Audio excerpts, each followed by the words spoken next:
Soldier Boy is the best at being exactly what Vought hides, a monster with the American flag on his chest. When The Boys first premiered, we were introduced to a world where fame corrupted heroism. For years, Homelander was our absolute benchmark for the supreme villain. He is the perfect image of modern narcissism, of insecurity amplified by power and the need for validation. He's a reflection of the Instagram, Twitter, and cancel culture era. But in the third season, when Soldier Boy was introduced, something fundamental changed in the show's dynamic. I clearly remember watching the first episodes of the third season and feeling a sense of strangeness.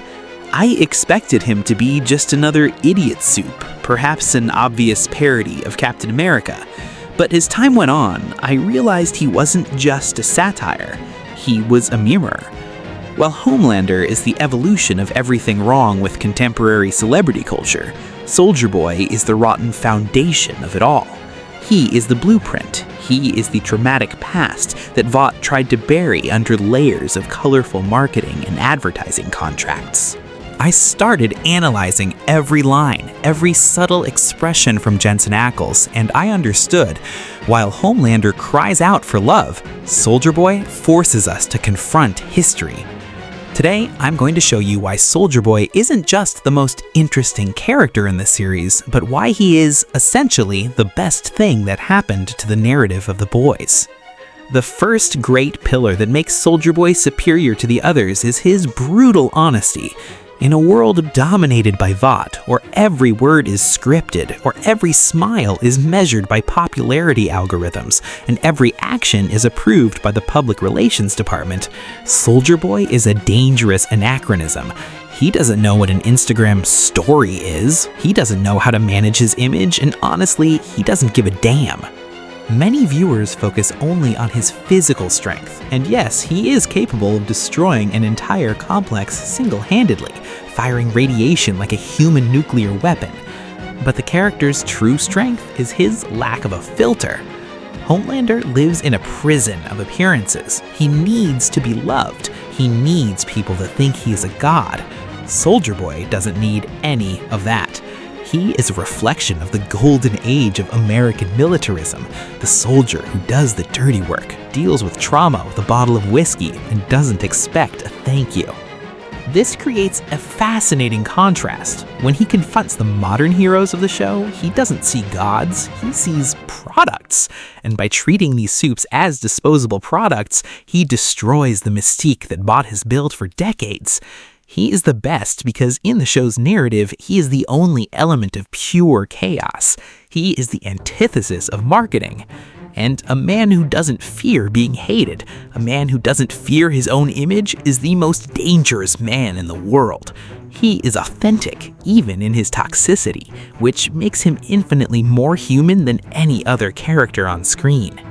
But wait, don't be fooled into thinking this brutality is just a tough guy personality trait. If it were just that, he'd be a generic action movie villain. The reason he is the best goes much deeper, hidden in the layers of trauma that the show reveals slowly. Have you ever stopped to think that he is the only person that Homelander, the most powerful being on the planet, truly fears? The secret isn't the power, it's the lineage and the pain that comes with it. The second practical key to understanding Soldier Boy's genius is observing the intergenerational cycle of trauma. Soldier Boy is the father who never loved, the mentor who never guided. In the third season, we discover the biological connection between him and Homelander, and here the show reaches a level of brilliant narrative complexity. Homelander was raised in a lab, without family, without human warmth, without any connection to the real world. When he finally finds Soldier Boy, his father, he seeks, even if unconsciously, validation. He wants to be acknowledged. He wants someone to say, "I am proud of you." And the answer he receives is the height of disdain. To Soldier Boy, Homelander is not a son, not an heir. He is just a disappointment. Why does this make him the best character? Because he humanizes the monster through rejection. Soldier Boy suffered indescribable torture by the Russians for decades. He lived through isolation, betrayal, and obsolescence. He embodies the soldier who was discarded by the homeland he swore to protect. He is not just a villain, he is a victim of the very system he created. When he looks Homelander in the eyes and says he's a disappointment, you feel the weight of a lifetime of frustrated expectations. He is the best because he is a mirror. He reflects Homelander's trauma and shows that in the end, none of them are heroes. They're just products of a power experiment gone wrong. Soldier Boy destroys Homelander's ego, not with force, but with the cold truth that Homelander is not special. That is narrative poetry. When we look at Soldier Boy, we are looking at the ultimate symbol of decay. The American flag on his chest isn't a symbol of pride, it is a tragic irony. He is the best character because he forces us to look at the wound of American and Western history. In the past, the superhero figure served to inspire, to provide hope in times of war. Soldier Boy destroys this idea. He shows that the hero is in reality a man with a gigantic ego and a history of abuse. The value of analyzing characters like this is that fiction allows us to confront realities that in real life would be too uncomfortable to touch.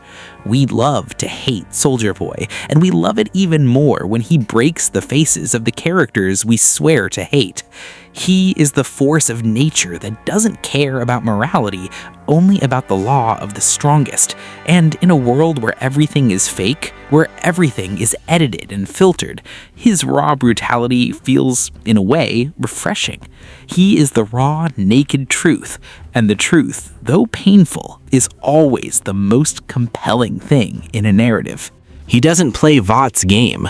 While Homelander lives shackled to the need for mass approval, Soldier Boy is free because he doesn't care about anyone's opinion. He is raw truth in a world of corporate lies. The cycle of trauma. He is the missing link that explains Homelander's erratic behavior. He is proof that monsters are not born in labs, they are manufactured by hostile environments, rejection and a lack of purpose. The deconstructed symbol. He redefines what it means to wear the flag. He strips away the marketing gloss and leaves only the metal, the blood, and the pain of a man who was forgotten by the very history he helped write. Soldier Boy is the best because he doesn't try to be complex. He is complexity itself. He is living proof that The Boys isn't about flying men, but about the human cost of absolute power and the indestructible heritage of trauma. He is not the hero we wanted, but he is arguably the character the show needed to reach maturity. Now, I want to hear from you.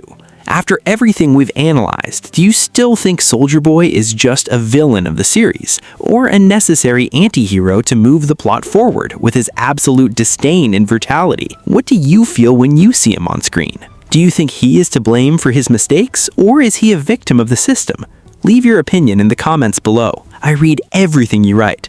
And if you want to keep diving deeper into these game-changing character analyses, don't forget to subscribe to the channel and turn on notifications so you don't miss any content.